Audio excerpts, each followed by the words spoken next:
Vamos a jugar un juego. Juguemos a adentrarnos en la mente sombría, oscura y compleja de un personaje al que le gusta le llamemos Misery, ya que prefiere que su identidad permanezca anónima. Él me ha contado muchas historias. Aquí y ahora escucharás una de ellas. La presente historia nos remonta a los tiempos de la Revolución Mexicana. No se sabe a qué se deba, pero en estas épocas el tema de las brujas era bastante común. Por todas partes se escuchaban relatos de que a tal persona una bruja le arrebató a su hijo pequeño, o de que si veías un guajolote con una sola pata, huyeras al instante ya que se trataba de un ser maligno. Lucía era una bella joven de 16 años. Tenía un carácter fuerte y obstinado. Vivía solo con su madre, en un pequeño pueblo rodeado de cerros, bastante alejado de cualquier ciudad.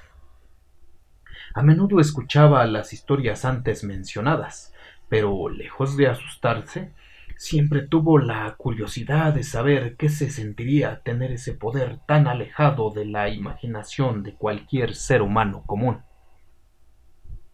Una tarde la madre de Lucía la envió con su tía por una gallina que le había estado guardando para regalarle. Apenas se estaba poniendo el sol. Al llegar a la casa de su tía, ésta le ofreció de cenar, y platicaron un buen rato de la familia, por lo que se hizo bastante noche. La tía de Lucía le ofreció acompañarla de regreso, debido a que podría ser peligroso andar a esas horas de la noche sola. Sin embargo, Lucía no aceptó, argumentando que no estaba lejos de su casa y que podía cuidarse sola. Al ir de regreso, Lucía iba bastante tranquila, pero de repente volteó al horizonte y vio lo que para ella fue algo bastante intrigante. Dos enormes luces brillantes bailando de un cerro a otro, como si de un juego se tratase. Sintió algo de miedo al momento, pero fue tanta su curiosidad que decidió armarse de valor y acercarse a la falda del cerro donde estaba sucediendo este perturbador hecho. Al llegar a las orillas de dicho cerro, donde empieza la maleza, dejó de ver las luces, pero comenzó a escuchar unos cánticos bastante tenebrosos, que para cualquier persona hubieran significado salir huyendo de ahí sin dudar, pero no para Lucía, quien comenzó a alimentar aún más su curiosidad y se empezó a acercar cada vez más, guiada por su oído y claramente por su retorcida forma de pensar. Al llegar al origen del perturbador canto, ¿cuál fue su sorpresa que, en efecto, como ella ya se lo estaba imaginando, se estaba llevando a cabo un aquelarre, donde 5 mujeres estaban haciendo una danza bastante extraña alrededor de una fogata y cantando aquella alabanza blasfema que la atrajo hasta ahí?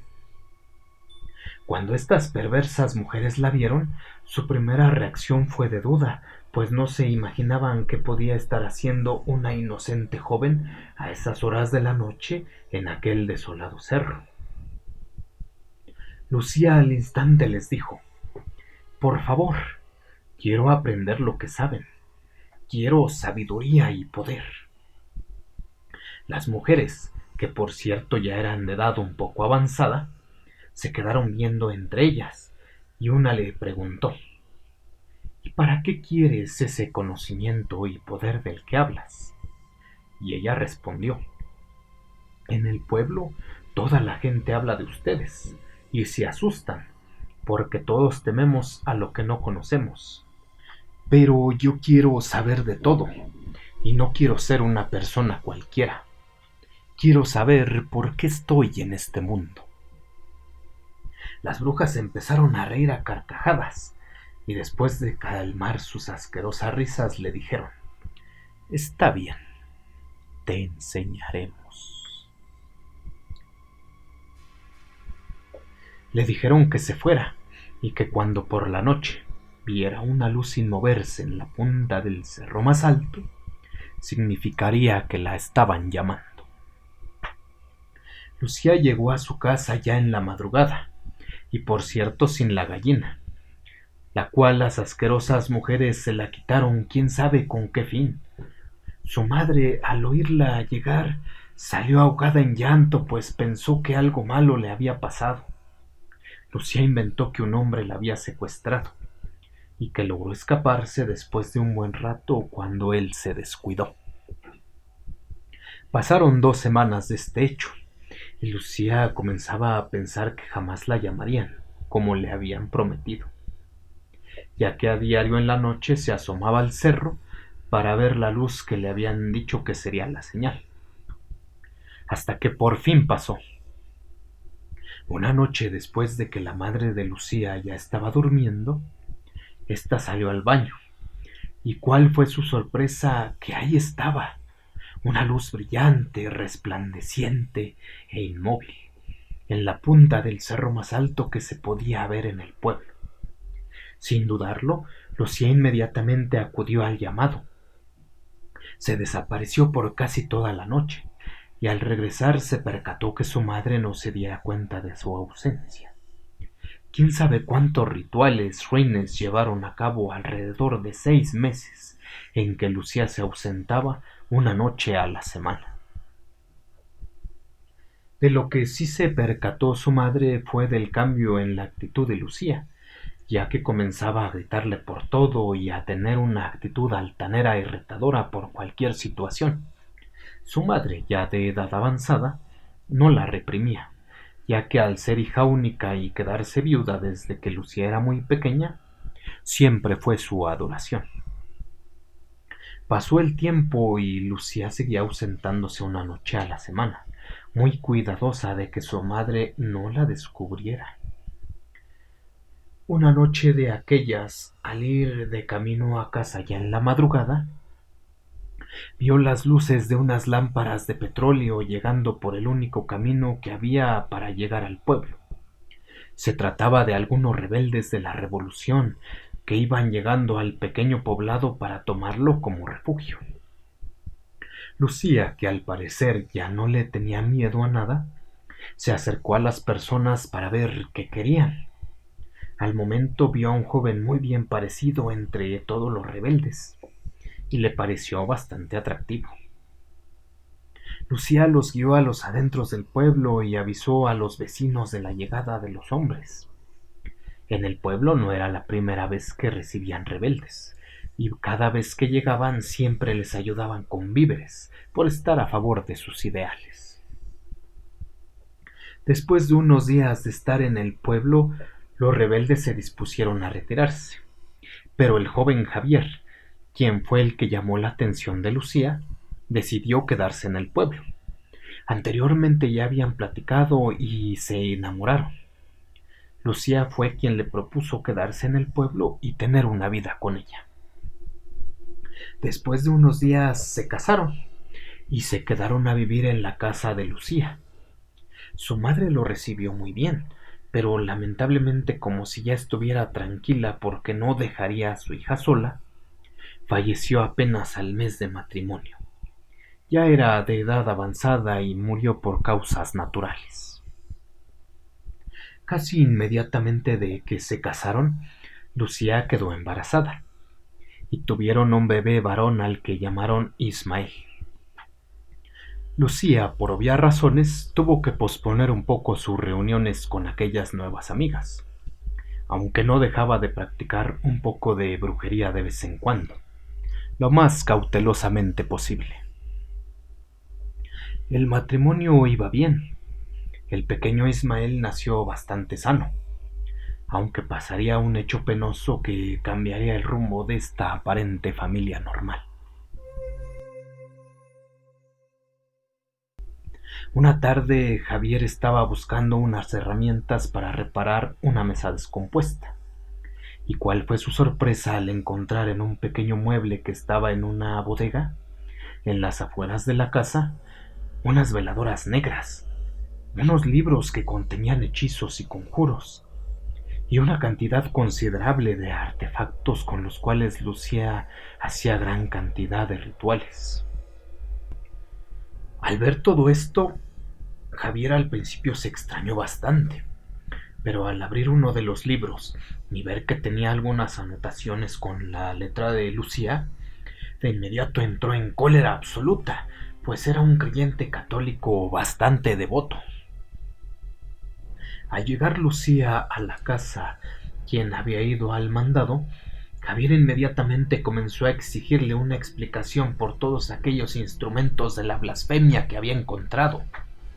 Lucía, lejos de ponerse a la defensiva, le dijo que no tenía por qué estarle dando explicaciones, y le arrebató el libro que tenía Javier en la mano. En un acto de rabia total por lo que estaba pasando, le soltó un golpe bastante fuerte en la cara, a lo que Lucía solo reaccionó viéndolo con unos ojos de desprecio un tanto lúgubres, y solo le dijo: «Esto no te lo voy a perdonar». Por alguna extraña razón, Javier, al estar viendo a los ojos a Lucía, sintió un escalofrío que recorrió toda su piel y se sintió inmóvil por unos segundos. Pasados algunos días de este incidente, la salud de Javier empezó a deteriorarse. Se sentía muy débil y nunca tenía hambre. De hecho, le causaba asco la comida.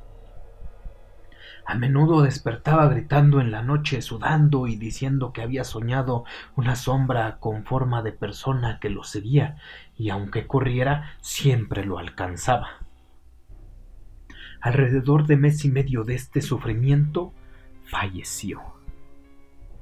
Nunca se sabrá si fue de alguna enfermedad, pero todos en el pueblo hablaban de que Lucía había tenido algo que ver, ya que un vecino escuchó aquella discusión y también la amenaza que ésta le lanzó, y regó el chisme por todo el pueblo.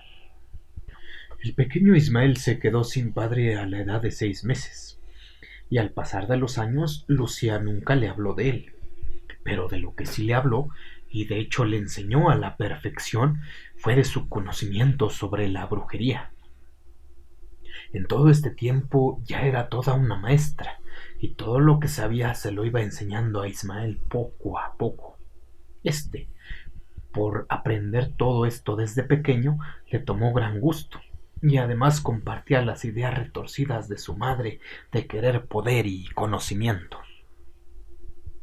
Ya pasados los años, en una ocasión le dijo: «Estoy cerca de lograr algo grande. Estoy cerca de lograr que un demonio me diga muchas cosas que quiero saber.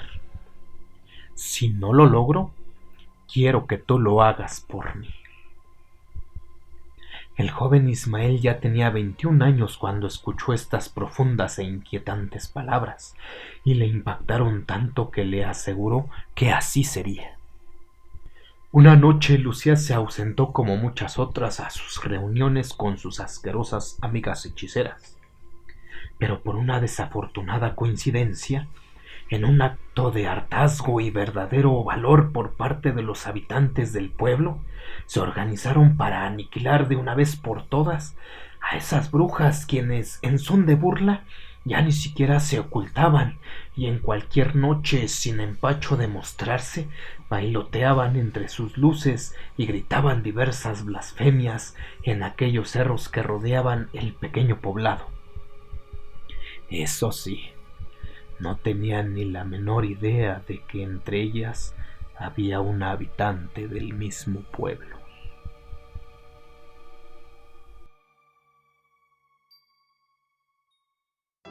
¿Qué pasará con Lucía?